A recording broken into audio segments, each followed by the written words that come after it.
Good morning, dear students. Today we are going to learn about glycogen metabolism. So, glycogen metabolism consists of two things, that is, glycogenesis and glycogenolysis.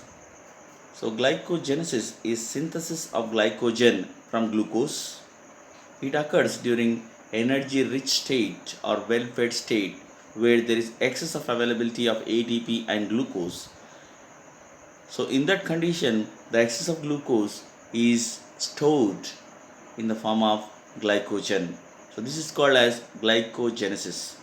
And during the fasting state or during energy deficient condition or during strenuous exercise where there is decrease concentration of glucose in the blood and decrease concentration of energy in the blood, in those conditions, in order to maintain the blood glucose level and energy levels, the glycogen which is stored is broken down to generate glucose.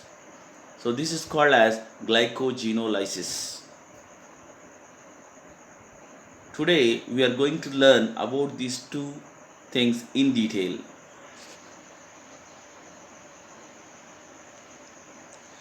The learning objectives of today's topic are: describe the glycogen synthesis, its significance and allosteric and hormonal regulation in the liver and muscle. Describe the glycogen breakdown, its significance and allosteric and hormonal regulation in the liver and muscle. Describe various glycogen storage diseases associated with the synthesis and breakdown of glycogen.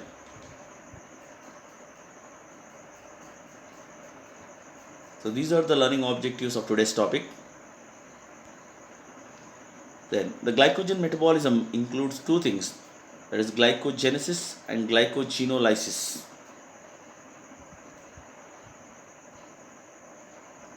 Synthesis of glycogen from glucose is known as glycogenesis, and generation of glucose by breakdown of glycogen is called as glycogenolysis.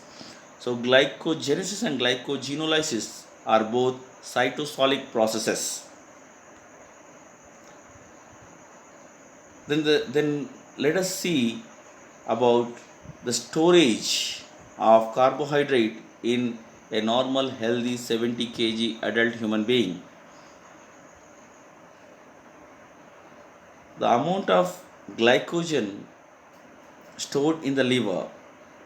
So if we take the weight of the liver approximately as 1.8 kg, from it approximately 5% of the tissue weight, that is 90 grams, is stored. 90 grams of it is the stored glycogen.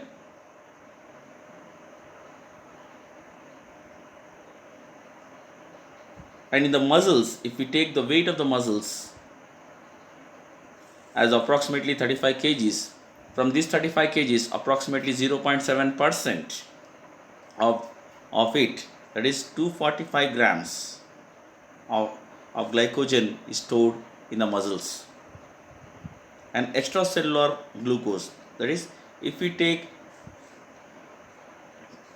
the extracellular fluids as 10 liters, then approximately 0.1% of it, that is 10 grams of it, is glucose. So this is how the glycogen is distributed in the body. The reasons for storing glycogen as a fuel. Glycogen serves as a buffer to maintain blood glucose level. Whenever there is increase of glucose in the blood, then this increased glucose from the blood is removed and converted in the form of glycogen to maintain the normal blood glucose levels. And whenever during the fasting condition, whenever there is decreased glucose levels in the blood, in that time, in order to maintain the normal blood glucose level, the glycogen is broken down and glucose is generated. So because of this, the glycogen serves as a buffer to maintain the blood glucose levels in the normal range. Glucose is virtually the only fuel used by the brain except during prolonged starvation. The glucose from the glycogen is readily mobilized and is therefore good source of energy for sudden and strenuous exercise. Even though the fatty acid are also a source of energy, but the released glucose can provide energy in the absence of oxygen and can thus supply energy for anaerobic activity, but the fatty acids cannot supply energy in the absence of oxygen. So this is the major difference between generation of energy from the fat and glycogen. So the energy from the glycogen can be generated in the absence of oxygen also, but the energy cannot be generated from the fat in absence of oxygen.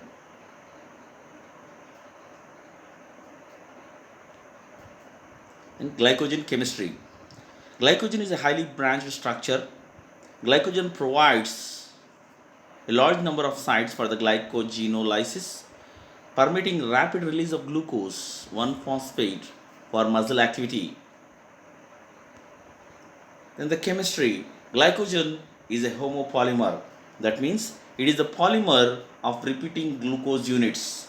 It consists of only one, that is glucose, and it is the repeating, or it is a homopolymer of this only one glucose units. So these glucose units are linked with each other with the glycosidic bonds. The two adjacent atoms or two adjacent molecules or two adjacent glucose units of the linear glycogen chain are linked with the alpha 1,4 glycosidic bond, and the two adjacent glucose molecule at the branching point is linked with the alpha 1,6 glucosidic bonds.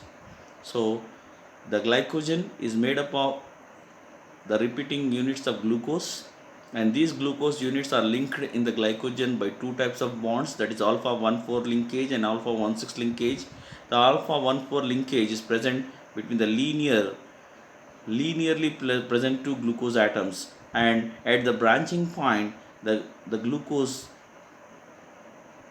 is linked with alpha 1,6 glycosidic bond. So this is the chemistry of glycogen. Glycogen, a homopolymer, it consists of alpha 1,4 and alpha 1,6 linkages, alpha 1,4 in the linear chain and alpha 1,6 linkage or glycosidic bond at the branching point. Then glycogenesis. Glycogenesis is the pathway for the formation of glycogen from glucose. This process requires energy and is supplied by ATP and UTP. It occurs in the muscle and the liver. Glycogenesis. Glycogenesis is synthesis of glycogen from glucose. Glycogenesis mainly occurs in the muscle and the liver. Muscle glycogen provides readily available source of glucose for glycolysis within the muscle itself. Liver glycogen functions to store and export glucose to maintain the blood glucose level between the meals. Then the steps of glycogenesis. So there are 4 steps of this glycogenesis. They are activation of glucose, initiation, elongation, and glycogen branching. The first one, the activation of glucose. So as we know that the glycogen is generated during energy rich state or well fed state where there is excess of availability of glucose in the blood. So this glucose which is available in the blood is acted upon by the enzymes like hexokinase and glucokinase, and it converts the glucose to glucose 6-phosphate. It requires a molecule of ATP. So ATP is utilized for generation of glycogen. So this glucose 6-phosphate is converted to glucose 1-phosphate in presence of enzyme phosphoglucomutase. So this glucose 1-phosphate is converted to UDP glucose by taking UDP from UTP. In presence of enzyme UDP glucose pyrophosphorylase with the liberation of pyrophosphate.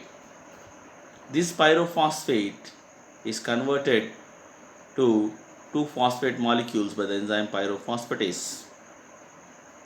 So UDP glucose can be considered as activated glucose. So once again, the glucose which is available during energy rich state is acted upon by the enzymes like glucokinase and hexokinase, and it requires a molecule of ATP. So this glucose is converted to glucose 6-phosphate, and this glucose 6-phosphate is converted to glucose 1-phosphate in presence of enzyme phosphoglucomutase. This glucose 1-phosphate is converted to UDP glucose, which is also called as activation of glucose or activated glucose.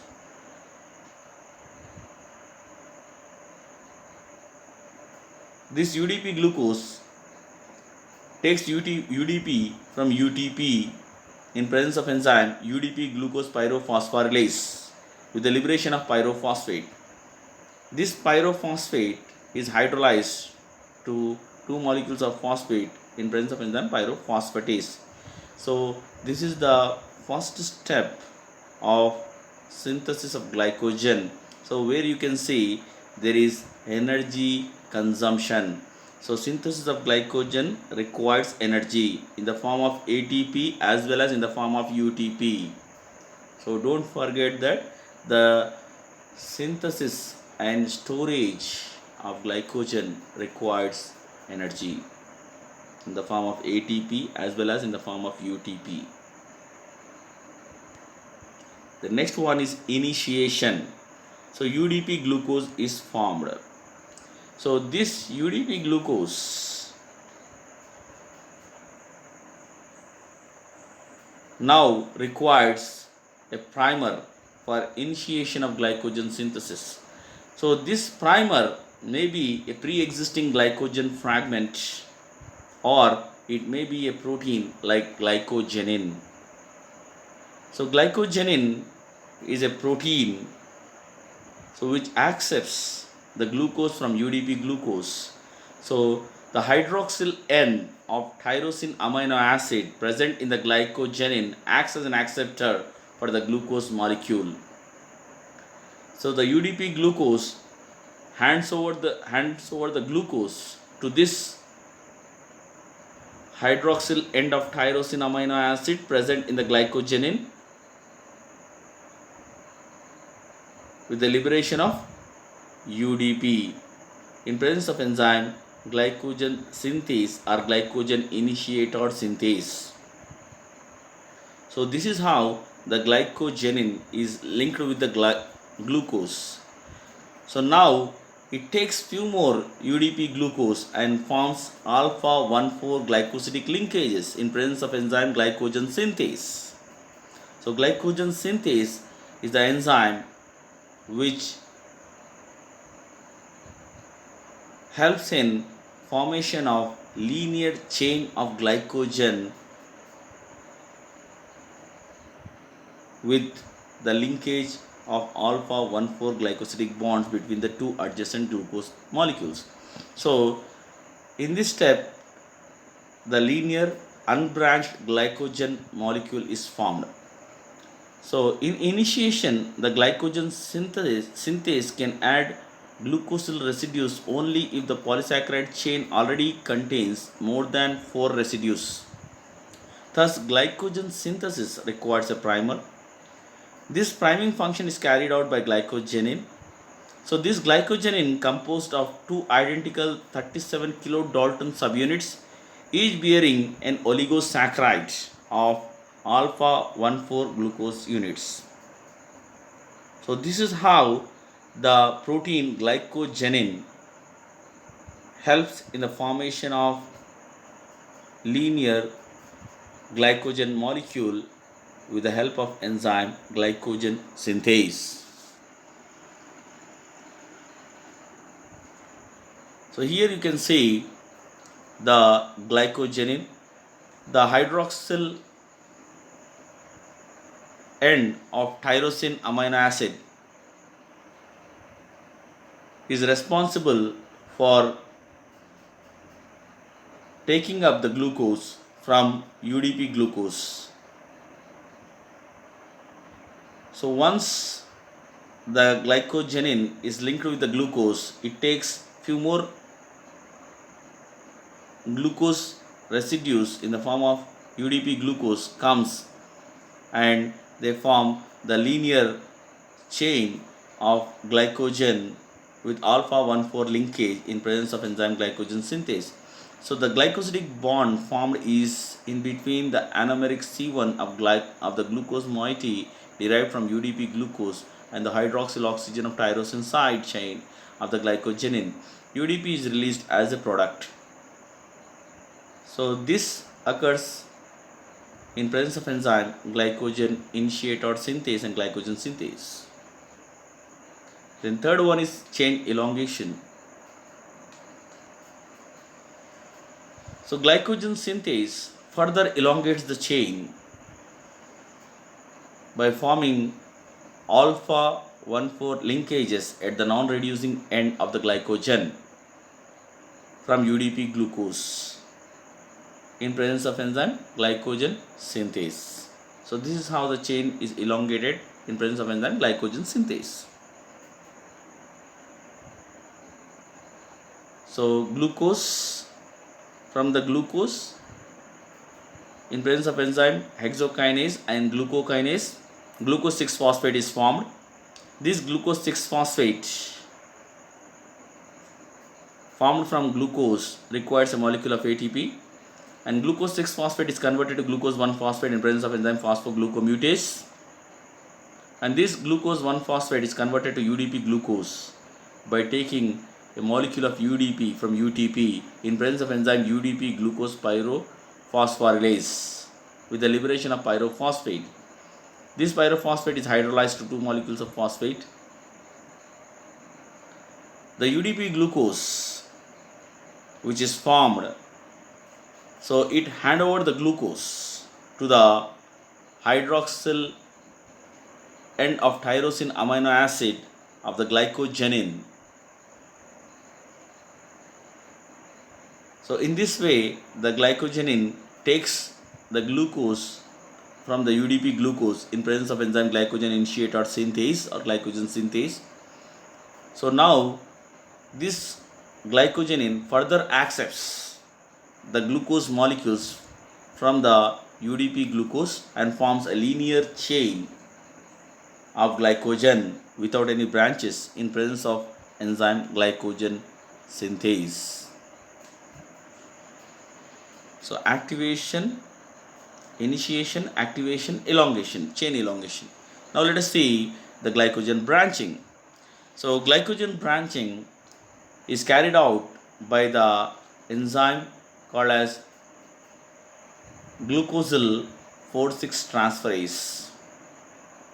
So this is the specialized enzyme which removes 4 to 5 subunits from the non-reducing end of the glycogen, linear glycogen, and forms alpha 1,6 linkage in between the chain so that it breaks alpha 1,4 linkage and forms alpha 1,6 linkage,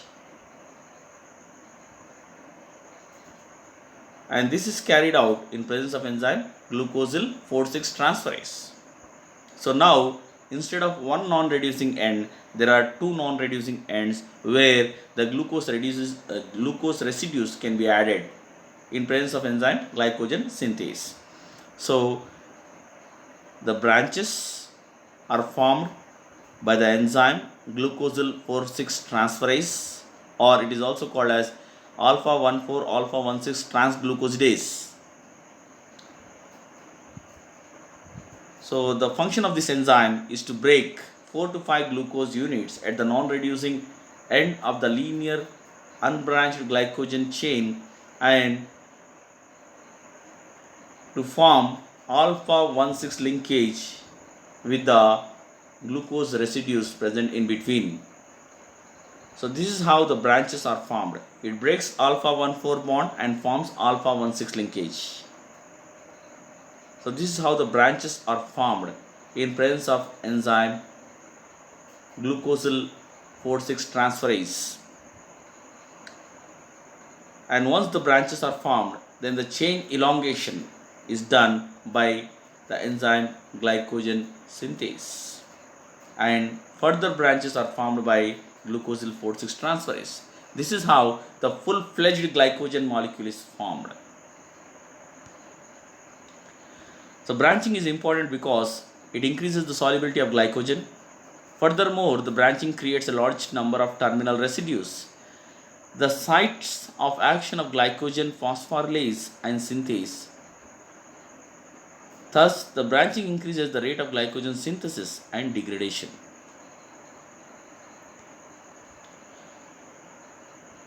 So this is how the glycogenesis occur, where the glucose during the well-fed state or energy-rich state, so the excess of glucose which is present in the blood is phosphorylated in presence of enzyme glucokinase and hexokinase, which requires a molecule of ATP to form glucose 6-phosphate.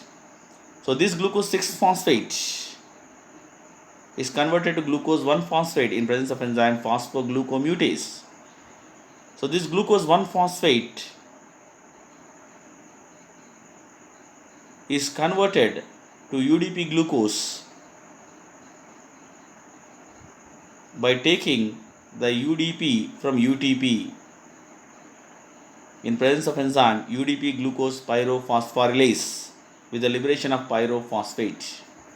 So this UDP molecule now is an activated molecule or activated glucose. So this UDP molecule now, for the synthesis of glycogen, it requires a primer. A primer is nothing but pre-existing fragment of glycogen which can initiate the glycogen synthesis. Apart from it, there is a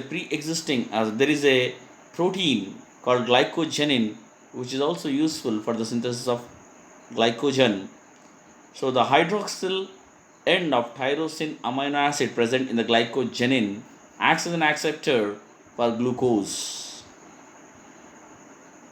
So this hydroxyl end of tyrosine amino acid present in the glycogenin takes a glucose molecule from UDP glucose and liberates UDP in presence of enzyme glycogen initiate or synthase or glycogen synthase.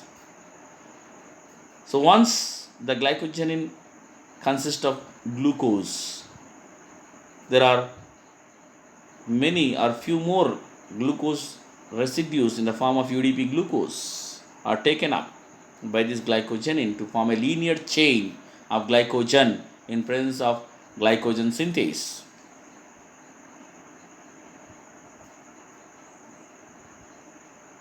The glycogen which is formed by the action of enzyme glycogen synthase is linear and unbranched one.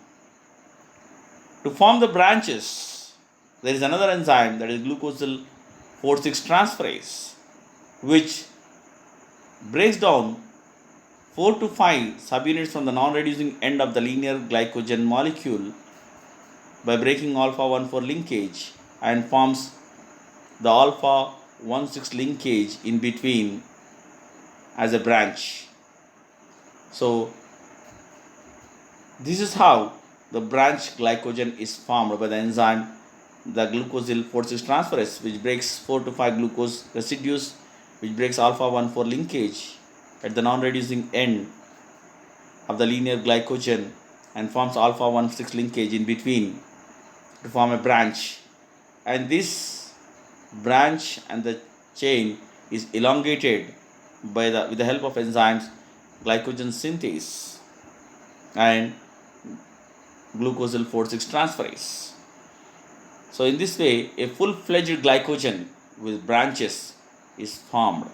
This is called as glycogenesis. Then the next one is glycogenolysis. So glycogenolysis occurs during energy deficient condition or fasting condition where there is decreased in decreased glucose levels in the blood. So let us see glycogenolysis. So degradation of glycogen is called as glycogenolysis. Glycogen degradation consists of three steps, that is the release of glucose 1-phosphate from glycogen, the remodeling of glycogen substrate to permit further degradation, and the conversion of glucose 1-phosphate into glucose 6-phosphate for further metabolism. The degradation of glycogen. The degradation of glycogen is not a reversal of synthetic pathway. It is a separate set of cytosolic enzymes which are required for glycogenolysis. The primary products which are formed by glycogenolysis are glucose 1-phosphate and glucose.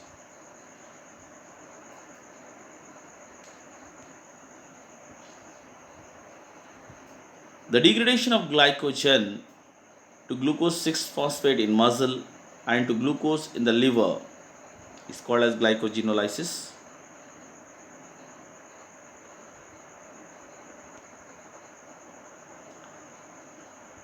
The glycogen molecule is first acted upon by the enzyme glycogen phosphorylase, which breaks alpha 1,4 linkages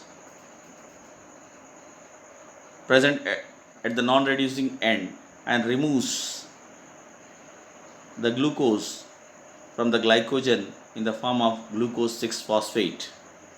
So this glycogen phosphorylase consists of pyridoxal phosphate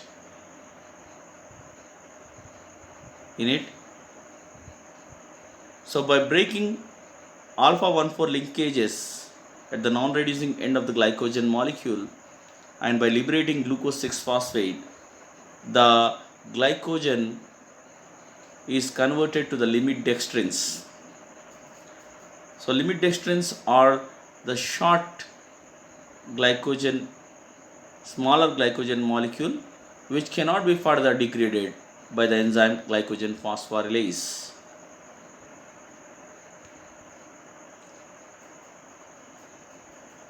Then the second step is that the removal of branches from the limit dextrins. So this happens by a bifunctional enzyme which has the activity of glucosyl 4,4 transferase and alpha 1,6 glucosidase. So it is also called as debranching enzyme. So this debranching enzyme acts on the limit dextrins and removes the glucose molecules from the branches. So not at the branching point, but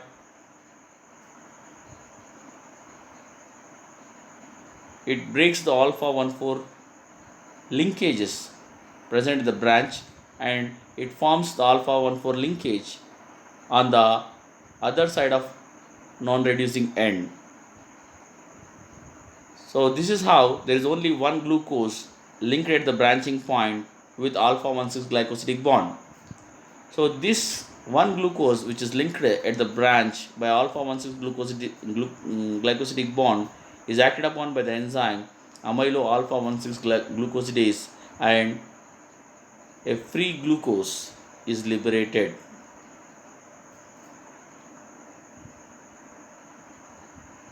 By breaking alpha 1,6 glycosidic bond from the branch. So this is how the debranching enzyme, which is a bifunctional enzyme, acts on the limit dextrins. So once again listen to me.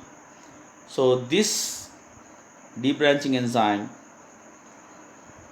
acts on the limit dextrins and it removes 2 to 3 fragments which are linked with the alpha 1,4 glycosidic bond and it transfers it to another non-reducing end of the linear glycogen chain. So here the main function of glucosyl 4,4 transferase is to break alpha 1,4 bonds and to form the alpha 1,4 bond at the other non-reducing end.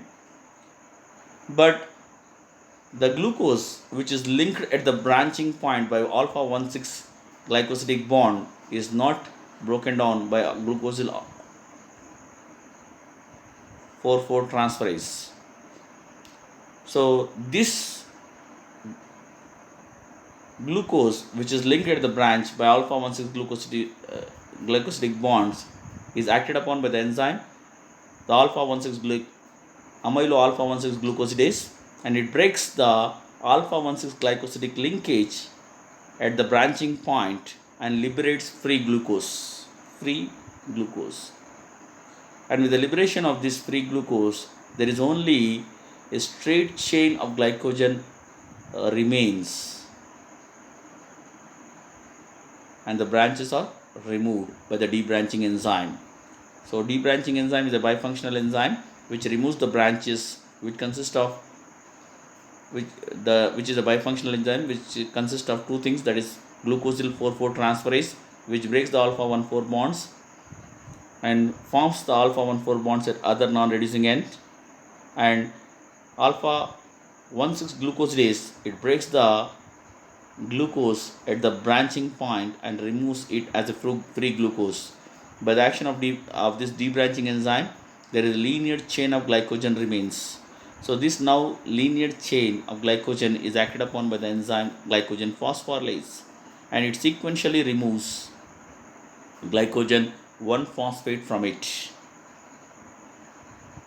So this is how the entire glycogen molecule is broken down to form glucose 3-glucose and glucose 1-phosphate.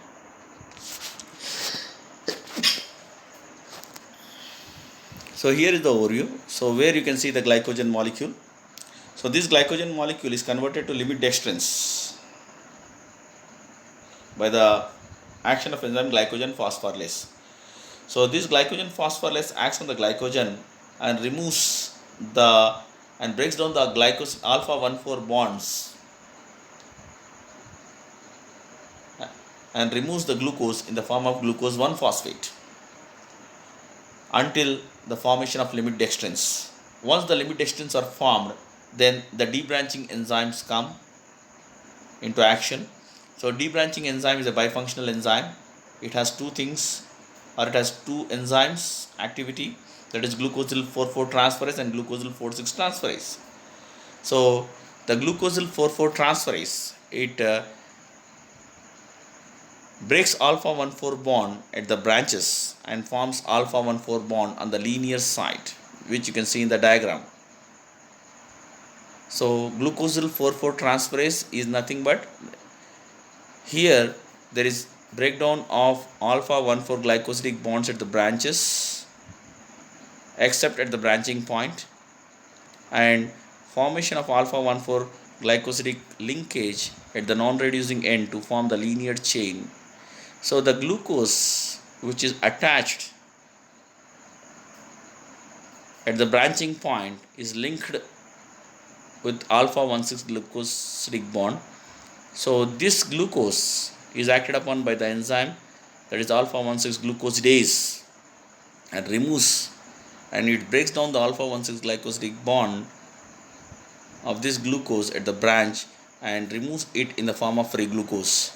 So after the activity of this debranching enzyme, so there is only the linear chain of glycogen remains. So this linear chain of glycogen is further acted upon by the phosphorylase enzyme. So it sequentially removes the glucose 1-phosphate molecule from the straight chain of glycogen. So this glucose 1-phosphate is acted upon by the enzyme phosphoglucomutase, which converts it into glucose 6-phosphate. So this glucose 6-phosphate which is formed can be directly utilized for generation of energy in the glycolysis, or this glucose 6-phosphate is converted into glucose, that is free glucose, in presence of enzyme glucose 6-phosphatase, which is present exclusively in liver only. So this is called as glycogenolysis. The significance of glycogenolysis and glycogenesis. In liver, Following a meal, excess glucose is removed from the portal circulation and stored as glycogen by glycogenesis. Conversely, between the meals, the blood glucose levels are maintained within the normal range by the release of glucose from the liver glycogen by glycogenolysis. In muscle, the function of muscle glycogen is to act as a readily available source of glucose within the muscle itself during muscle contraction. The muscle cannot release glucose into the blood because the absence of glucose 6 phosphatase, which is present exclusively in the liver. The muscle glycogen stores are used exclusively by muscle.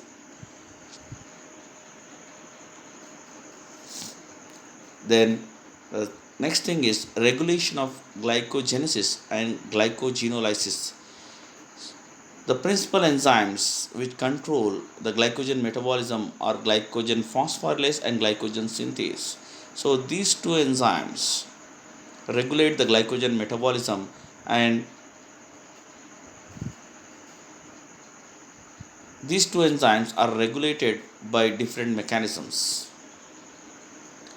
The principal enzyme, that is glycogen synthase and glycogen phosphorylase, are regulated by hormonal regulation, allosteric regulation, and influence of calcium. So let us learn about them in detail one by one. Hormonal regulation. So glucagon, epinephrine are the hormones which activate adenyl cyclase present in a cell membrane. So this adenyl cyclase acts on the ATP and converts it into cyclic AMP, which is a secondary messenger. So this cyclic AMP activates the inactive protein kinase into active protein kinases. So these active protein kinases are now responsible for converting inactive enzymes into active enzyme by phosphorylating them. So here is the example. So cyclic AMP dependent protein kinase activates glycogen phosphorylase kinase, which is inactive. It gets converted to active form by phosphorylating itself with protein kinase.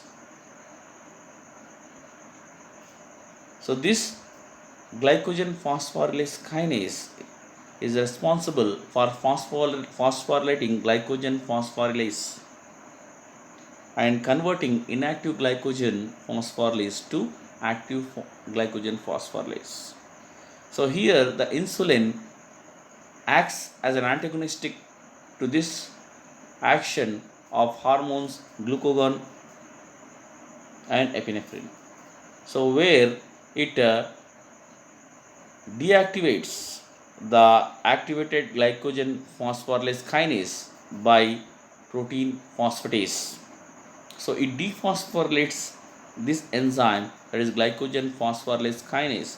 So by dephosphorylating it, it is inactivating this enzyme, and by inactivating this enzyme, the glycogen phosphorylase remains in inactive state. It is not getting activated, and glycogen phosphorylase is inhibited. So these are the two antagonistic action of the hormones glucagon, epinephrine, and insulin for maintaining the blood glucose levels. So here you can see the glycogen phosphorylase kinase, which is activated by protein kinase. Now it activates the glycogen phosphorylase enzyme by phosphorylating it. So here also the insulin, again it dephosphorylates this enzyme with the help of protein phosphatase and converts active glycogen phosphorylase into inactive. So by the action of glucagon, epinephrine, so the glycogen phosphorylase is activated and it is responsible for glycogenolysis. And by the action of insulin, the activated glycogen phosphorylase is inactivated by dephosphorylating it, and is responsible for the stop of glycogenolysis or breakdown of glycogen. So here you can see the summary. So glucagon, epinephrine are the hormones which activate the adenyl cyclase present in the cell membrane, and this adenyl cyclase converts the ATP to cyclic AMP, which is secondary messenger. This cyclic AMP converts the inactive protein kinase to active protein kinases. So these active protein kinases now are responsible for activating the enzymes by phosphorylating it. So here the active protein kinase activates the glycogen phosphorylase kinase by phosphorylating it. So the glycogen phosphorylase kinase, which is inactive, is converted into active glycogen phosphorylase kinase with the help of protein kinase which phosphorylates it. So this active glycogen phosphorylase kinase is responsible for phosphorylating glycogen phosphorylase and activating the glycogen phosphorylase which is in inactive form. So the inactive glycogen phosphorylate becomes activated by the action of enzyme glycogen phosphorylase kinase, which phosphorylates the inactive glycogen phosphorylase to active form of glycogen phosphorylase, which is responsible for glycogenolysis. But here the insulin acts as an antagonistic to this action, and it dephosphorylates the glycogen phosphorylase kinase and it inactivates this enzyme. In turn, if the glycogen phosphorylase kinase is inactivated by insulin, then there is no activation of glycogen phosphorylase. So if there is no activation of glycogen phosphorylase, the glycogenolysis is stopped. So the insulin acts at two different stages, that is by inactivating glycogen phosphorylase kinase and by dephosphorylating it, and also by inactivating directly the enzyme glycogen phosphorylase by dephosphorylating it with the help of protein phosphatase. So this is how the insulin inhibits glycogenolysis and glucagon and epinephrine enhances glycogenolysis. So the antagonistic actions of these different hormones depends on the needs of the body. So here you can see it again in detail. The epinephrine and glucagon, it activates the adenyl cyclase. So this adenyl cyclase is responsible for converting ATP to cyclic AMP, which is secondary messenger. So this cyclic AMP converts the inactive protein kinases to active protein kinase. These active protein kinases are ready to phosphorylate and convert the inactive protein kinase, inactive phosphorylase kinase to active phosphorylase kinase. So this active phosphorylase kinase are again ready to activate the inactive glycogen phosphorylase to active glycogen phosphorylase, which is responsible for breakdown of glycogen, which is responsible for glycogenolysis. So this action is inhibited by the insulin, the hormone insulin, by dephosphorylating the active phosphorylate kinase and glycogen phosphorylase with the help of enzyme protein phosphatase. And here also you can see that the active protein kinases, so here it is also responsible for phosphorylation of glycogen synthase.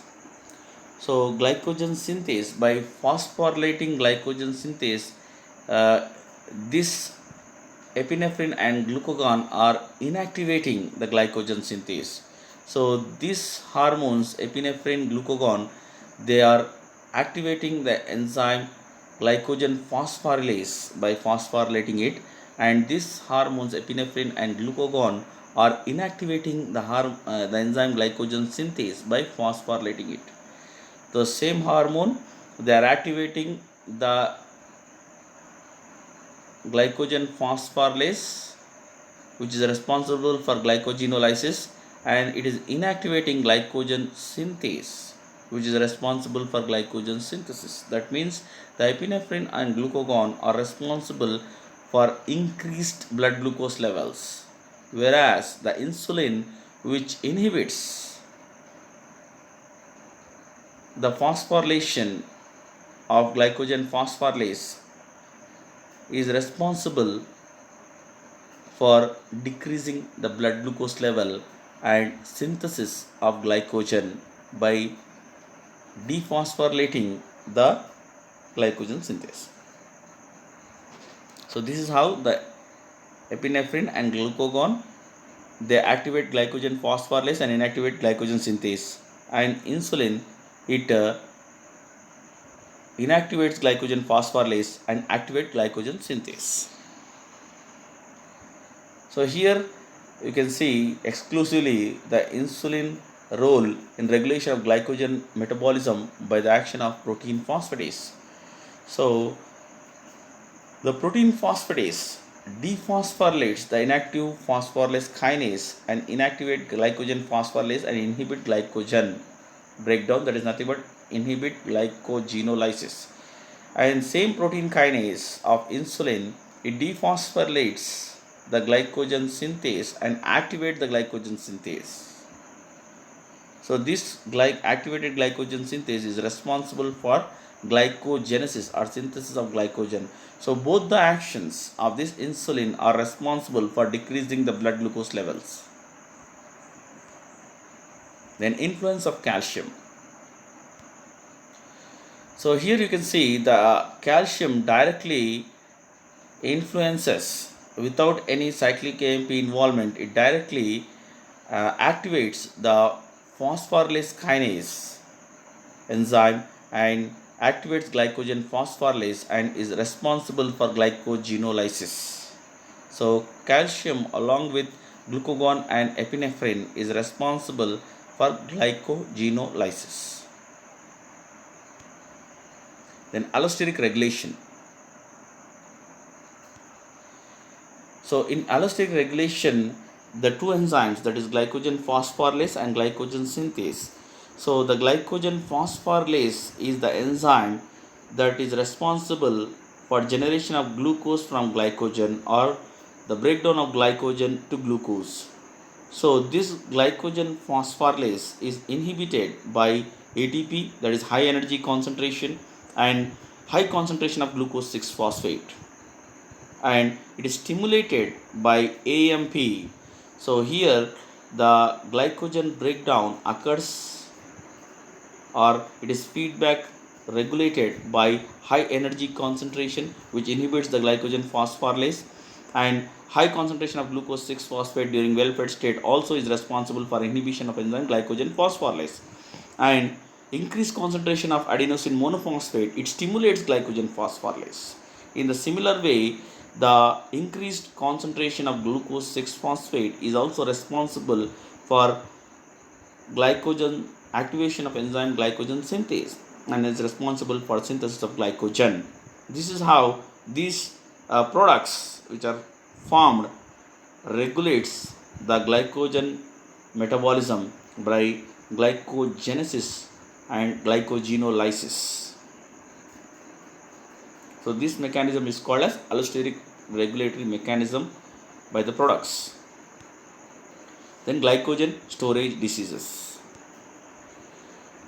The glycogen storage disease is a group of genetic diseases that results from a defect in enzyme required for either glycogen synthesis or degradation, characterized by deposition of either normal or abnormal glycogen in the specific tissues. So here is a chart, you can learn from it, that is the diseases, glycogen storage diseases and the deficient enzymes and the clinical features related to it. So like type 1, type 1b, type 2 forms disease, and what is the enzyme responsible for it, and what are the clinical features associated with these glycogen storage diseases. Please go through this chart carefully and learn about these glycogen storage diseases, which is an important question, exam point of view. And this is the assignment which you need to complete it and send it back to me after completing it on Telegram.